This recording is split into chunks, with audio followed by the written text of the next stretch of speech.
నవ్వకుండును తావేరే నవ్వజేయడతుల విజ్ఞానవంతుడు ననవరతమో మూగి బాలుని వలెనుండు మేను మరచి కల్పనాతీత యోగాత్మ కేవలాత్మ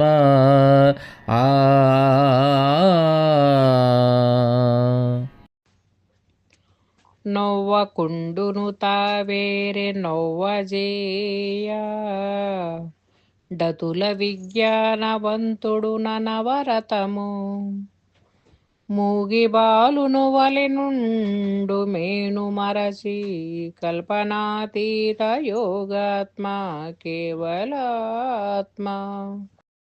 జై నిజగురుభ్యో నమః. నిజగురు బాలరామస్వాముల వారిచే విరచితమైన కేవలాత్మ శతకమునందు ఈరోజు మనం 92వ పద్యం. పూర్ణులై ఉత్తములైనటువంటి వారు ఇంకా ఎలా ఉంటారు? ఇవన్నీ గురుని లక్షణాలు. ఇవి నిజగురు మహనీయుల యొక్క పద్ధతి. ఇది వారిని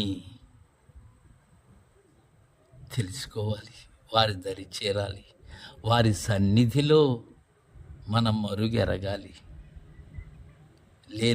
లేనట్లయితే వ్యర్థమవుతుంది జీవితం. నవ్వకుండును తా వేరే నవ్వజేయడు అతుల విజ్ఞానవంతుడు ననవరతము. వాళ్ళు ఎలా ఉంటారంటే ఎల్లప్పుడూ ననవరతంగా, ఎప్పుడూ కూడా నవ్వకుండును.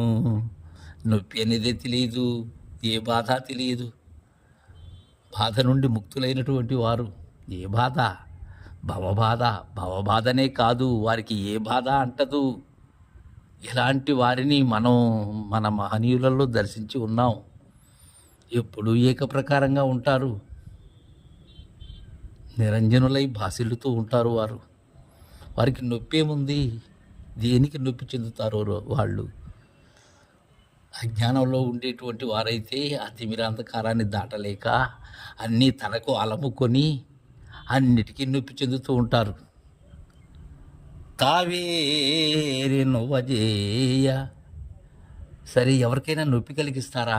కలిగించరు. ఒకవేళ వారికి నొప్పి కలిగించినా నొప్పి చెందరు, ఇతరులకు నొప్పి కలిగించనివ్వరు. అలా సమరసలీలగా ఉంటారు వారు. అతుల విజ్ఞానవంతుడు ననవరతము. ఇక్కడ ఒక విషయాన్ని చెప్పారు బాలరామ పండితులు గురుని లక్షణాన్ని గురించి. అతుల విజ్ఞానవంతుడు. వారిని వేరే వారితో సరితూగగలమా? పోల్చగలమా? తులలేనటువంటి బుద్ధిమంతులు వారు, అపరమేధావులు, సందర్భోచిత ప్రజ్ఞ కలిగినటువంటి వారు. ఎవరితో ఎలా మాట్లాడాలి అన్న విషయాన్ని సుస్పష్టముగా ఎరిగినవారు. అలాంటి విజ్ఞానవంతులు వారు. మేధోరాసులు. అనవరతము ఎలా ఉంటారు? మూగి బాలుని వలెనుండు మేను మరచి. మూగి బాలుడు అంటున్నారు బాలరామ పండితులు. వారు మూగవానిలాగానే ఉంటారు. ఎందుకని?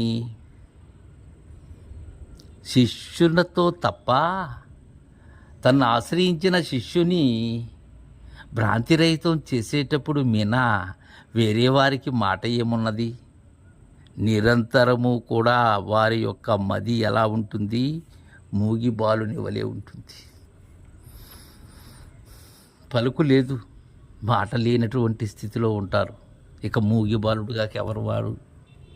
మేను మర్చిపోయి ఉంటారు. తను శరీరధారిణి అన్న విషయం ఏనాడో మర్చిపోయారు వారు. మనం వారికి ఆరోపిస్తాం, ఏదో నొప్పి చెందుతున్నారనో లేకపోతే ఏదోగా ఉన్నారనో, ఇలాంటివి మనం ఆరోపిస్తాం. వారు మన కోసం చెప్తూ ఉంటారు, మన తృప్తి కోసం చెప్తూ ఉన్నారే కానీ వారు మూగి బాలురు. వారు సర్వాతీతులు. అని తెలియజేశారు. తర్వాయి పద్యం రేపు ముచ్చటించుకుందాం. జై గురుదేవా.